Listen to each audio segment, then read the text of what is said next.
Hi, and welcome back to our Advanced Quality Tutorial series. In our previous video on fortifications, we covered shell holes, foxholes, and trenches. In this one, we are going to cover pillboxes and then bunkers. The pillboxes and bunker complex are the epitome of defense on the battlefield, and as such, they have a special set of rules. Like usual, let's review the counter first. In this case, the 1 represents the capacity of the pillbox. This capacity is in addition to the capacity of the hex itself. In essence, it is a separate location with its own capacity of either 1, 2, or 3 squads as depicted by this first number. The other two numbers deal with the pillbox's TEM being fired upon, which we will now cover. When ordnance fires at a pillbox and its contents, the infantry target type is used, as well as the area target type, with the appropriate modifiers. The second number in this case, the 3, is the covered arc defense factor of the pillbox. Any non-aerial direct fire attacks originating from within the covered arc receive this TEM. The 5 is the non-covered arc defense factor of this particular pillbox. It affects all ordnance and flamethrower attacks that originate from outside the covered arc and all aerial attacks. Critical hits in the non-covered arc are handled normally, but the TEM is 0, not the minus values like a normal critical hit. Canister, machine gun, IFE, small arms fire, and white phosphorus normal route checks are not applicable to the non-covered arc. This next picture shows the covered arc for the occupants of the pillbox firing out. Notice that the actual hex the pillbox is in is not in the covered arc of the pillbox. This picture shows the covered arcs for the pillbox getting fired upon.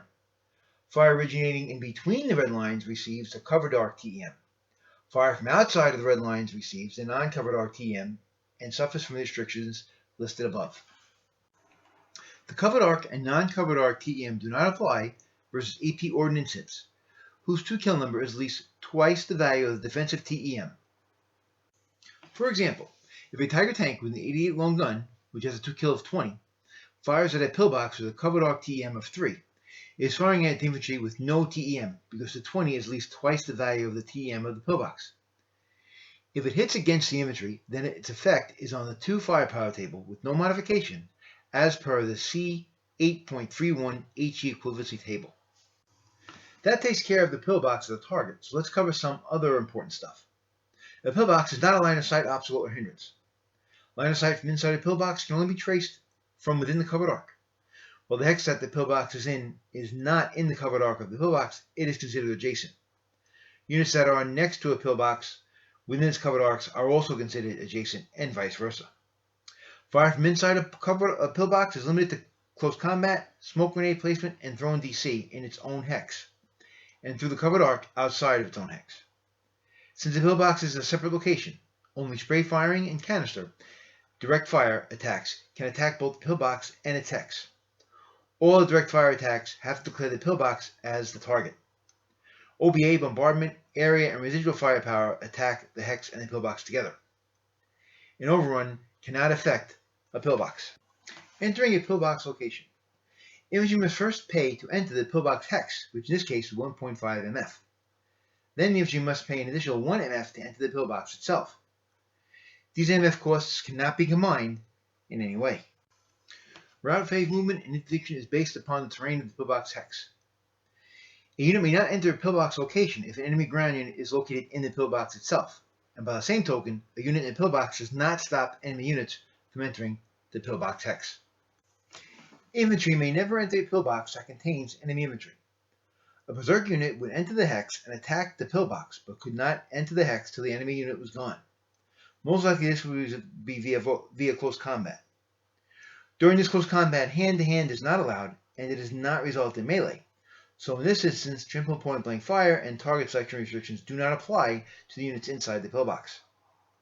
No 5/8 inch counter may enter or exit a pillbox except as a dismantled weapon. Some final notes on pillboxes. Units inside and outside a pillbox at the same level may not form a fire group. 2. Close combat between units inside and outside a pillbox in the same hex conduct close combat as normal, but they cannot use hand-to-hand, and it does not result in a melee. 3. In order to control a pillbox location, an infantry unit must actually enter the pillbox itself, and in order to control the pillbox hex, the unit must control the pillbox as well. 4. A pillbox can be eliminated by a KIA result equal to or higher than the pillbox TEM involved. The bunker. A pillbox counter in the same hex as a trench, or in a hex accessible to a trench, is considered a bunker. A bunker is treated like a pillbox, except that you can enter or leave a pillbox by the adjacent trenches, as if the unit in the pillbox started in a trench. All the rules for trenches we covered in our previous videos apply here as well. This finishes our video on pillboxes and bunkers. If you found it useful, please like us on YouTube and subscribe to our channel. If you would like to learn how to support this channel without costing you a dime, just take a quick look at the 30-second video at the end of this film. The support we get from you, our viewers, enables us to keep these videos coming out and helps us promote this great hobby. In the meantime, for all the newest news and info with regards to Advanced Squad Leader and all the games you like to play, check in at our website at www.jndhobbies.com. I thank you for taking the time to watch our videos and keep playing this great game. And like always, take care. Hi, thanks for tuning in. To help support us, simply go to jndhobbies.com and use the links below. In this case, we're going to use Dungeons & Dragons to show how to do it. When you come to this page,